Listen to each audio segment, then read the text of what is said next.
Head volleyball coach Russell Aguirre. A split on senior night. All right, coach, let's start with the tough one.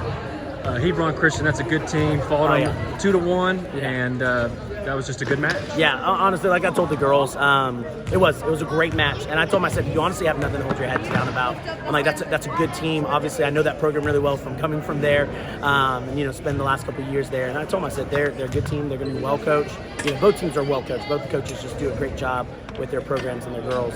But I just told them, I said, listen, they just executed in some moments, and that's really what that game came down to, was just key moments. And if we had executed those key moments, we could have came out on top. But I was proud of their energy, and I was proud of the way that they, came out in that very first match, to set the tone for the evening.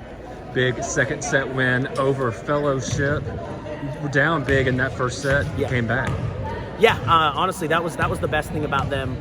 What they did was, again, like the first match just kind of set the tone. We kind of came in a little bit of a lull in that first one. I think, they were kind of just a little bit, still in the senior, moment, as we were celebrating those two awesome seniors that we have. And so I don't think their heads were right in at the beginning. But what I love, though, was they battled back. They found themselves in a big hole in that first set, but they didn't give up. And that was the thing. We told them, we said, hey, don't play down to anybody.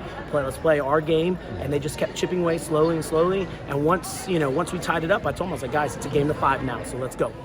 Speaking of senior night, you have two special seniors, Maggie Sims and Lauren Bell. Just quickly talk about what they mean to the program, especially in your first year. Yeah, so they, like I said, it made my first year very memorable. But what's awesome about them is, first off, we only have those two seniors, and last year they were very senior heavy. But when you have a young team and you only have two seniors, that puts a lot of kind of pressure on them in a sense, especially because they're coming back from major injuries, so we didn't have them the first part of the year, so they were kind of having to do a lot of their leadership, from the sidelines. But what was great was once they were cleared, they just basically started leading by example, and they've just done a great job of just, kind of in a sense getting the girls, rallying the troops, getting them to come together, and we're slowly again finding our stride, which is great. It's nice to be able to, play some tough competition, play really well, whether it's a win or a loss. It just really sets the tone for next week as we open up in the area playoffs. But they've been instrumental to this program this first year, just kind of what I call the building stone for the foundation that we're going to continue to build here in this program. So I'm definitely going to miss them, because they're not just great volleyball people, but they're great people. Big week next week. Yeah. We'll touch on that next week. Awesome. Coach, Thank you. Congrats.